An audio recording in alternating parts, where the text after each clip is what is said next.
Hey guys, welcome back to Kiwi Classics and Customs. Well, guess what we got today? A Mustang. Yeah, I know, you're all surprised. Okay, I get it. But this one, I'm going to say, is probably one of the worst that I've taken on.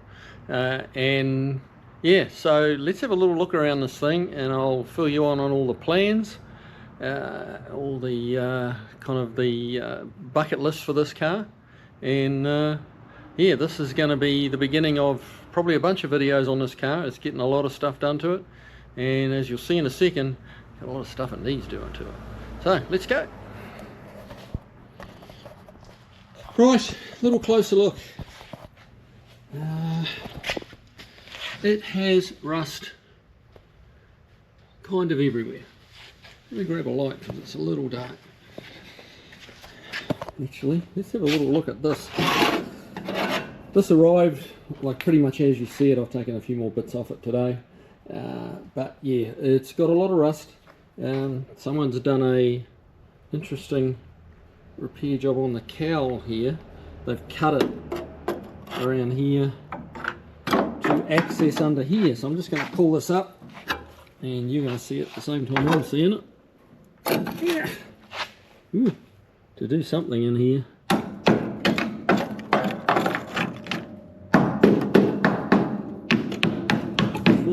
From the sandblaster, but yeah, it's all paper thin through there, so I think it's going to need an upper and a lower cowl, which is not uncommon on a Mustang, to be fair. Right, let's grab that light and hopefully you can see a bit better. Right, yes, lots of rust. You know, these rusted through here, which that's all going away. And you've got rust on the rails in the front here. You've got rust through there.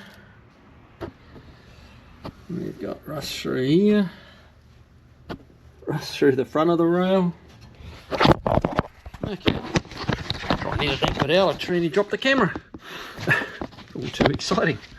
Front of the chassis rail is just gone where the bumper irons go. Now I haven't even dug around in here because it's really not relevant. It's getting new rails, but I'll bet you it's shot under on the top of the rail there. Again, the inner fender, firewall, had a patch here at some point. Now you've got rust through here. This came to me from another shop and they'd started on it and they just realised they were out of their depth. They've chopped off the rear quarter and kind of, loosely speaking, mocked it up into place, loosely speaking. But yeah, it's yeah, lots of holes in the floor, lots of holes.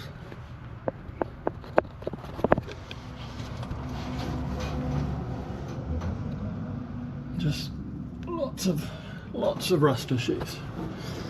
Obviously a fairly big hole in the rear floor there. But yeah, we got holes in the firewall. It's probably going to need a new firewall. Going to need a new floor pan. We have down under here quite a bit of rust in the rockers. It's been patched up already. There's quite a bit of rust in the back of the rockers. It's going to need a couple of new outer rockers. You can see.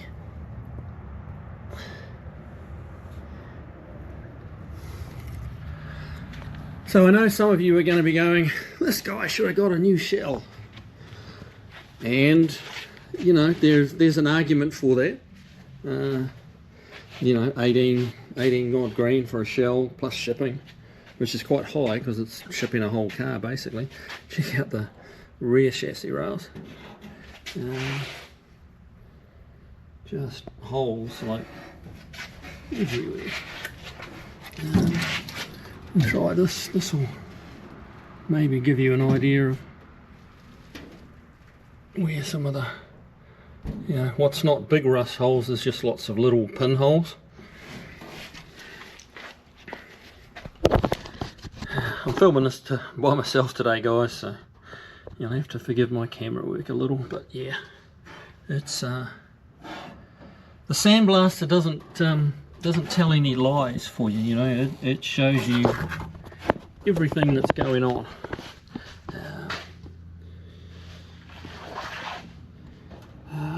What else have we got? Across this panel at the base of the back windshield, that's just all gone all the way across. We'll use one of these. And that's quarter. Someone's put a really handsome patch down here. Yeah, this is, and then what I like is the way they've overlapped the patch down onto the rocker, so that any chance of this seam being visible is, well, doesn't exist anymore. Yeah, bottom of the quarters being, you can kind of see, I'm not quite sure what this is. It's some kind of thin metal they've attached, whether they've bonded it on or what they've done, but it's kind of odd. There's a few pot rivets in there as well. So you get the idea, like there's really nothing. I mean, the roof skin's pretty good. The door jambs are pretty good. Yeah, it needs a bit of love. It's, you know, it's quite a big undertaking. The rails have gone. Try and get a better angle from this side. You know, the front part of the rear rails are gone. The torque boxes are gone. The rear part of the rails are gone. So we're going to put complete new rails in the back. New trunk floor, new main floor, new firewall. So yeah, a lot of this car is going to be replaced. Now, let's just flip this around. So, why not get a new shell? Okay, good question. Why not get a new shell? Well, the answer really is that for this particular car, he's getting a Mustangs Fastback front. I guess you'd call it a 3/4 chassis. You know, you guys that are familiar with MTF, Mustangs Fastback, you know, are probably aware of it. But it's the complete front rails. It has built-in subframe connectors that run all the way back and hook into where the front eye on the rear leaf springs goes, and it ties in there. So it's like 3/4 of the length of the car. And basically, you take the old floor pan out, you bolt it up to where the spring eyes go, and you chop the whole front off. So all this is going, all the shock towers, the rails, probably the firewall. You lift this 3/4 chassis up to the right point till it meets the new floor and weld her up. So this guy he's putting a Coyote in it, so all the shock towers had to go. Now the Mustangs Fastback, you know, they also sell a complete you know, inner apron, the front inner fenders, and a core support, and the core support comes ready, you know, for the big radiator.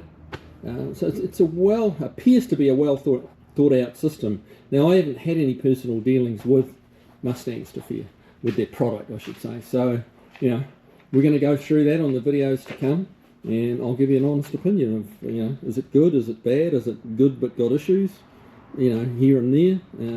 We'll go through it all. But yeah, I think the customer did contemplate getting a new shell, but it's going to be replaced from the firewall forward, even if it's a new shell. All right, so why buy a brand new shell, drop your 18 grand on it, then cut the front off it and throw away all the front, have to cut up the floors and the seat mounts because the subframe connectors are going to go up in there. He wants to put tubs in it to put bigger tyres on the back, so you'd have to cut out the stock wheel tubs out of your brand new body shell. He wants to put a 4-link rear suspension in it with a Watts link, you know, as opposed to a Panhard bar. So it's a 6-link technically rear suspension. So there's going to be a lot of cutting on there. And as we're tearing this thing apart, you know, a lot of that can be, you know, like the adding of the aftermarket suspension can be added into the process of rebuilding this car. So yeah, to drop 18 odd thousand, you know, 20 with shipping, and then throw away, I don't know, what would you say, a third of it, you know, quarter of it, that's what swung it back in favour of you know, rebuilding this one as opposed to getting a brand new shell. So yeah, that's oh, it's hot in here. Got to turn all the fans off to do the video. So yeah, it's excuse me if I'm leaking a bit. Yeah, so that's the story of this car. It's going to be quite an undertaking. Like, all the rear rails have got to come out, so we're going to have not a lot of structure to the car left. So it's going to require quite a bit of bracing, getting it all jacked up and level, getting lots of measurements and making sure we get everything back together in the right place. Because yeah, you don't want to get that wrong. But yeah, the you know, all this is going to the scrap metal man. We might borrow the front brakes off it for the Falcon. Who knows? Might be a good donor for a 5-leg system. I don't know, on the Falcon rather than the 4-legs. But yeah, that's another video. Yeah, so I've got to get on the computer or internet to start ordering some sheet metal. The customer has got most of it, but we need, there's always something more. Yeah, so there you go. This is, not sure what we're going to call this one yet, but what's crossed my mind is Mission Impossible, because we're, you know, the Mission Impossible boys always manage to pull it off somehow. So hopefully you're going to be able to do the same, you know. Time will tell. Alright guys, well, you take it easy. We'll come back with part 2 of this video, and have a good one. Take care.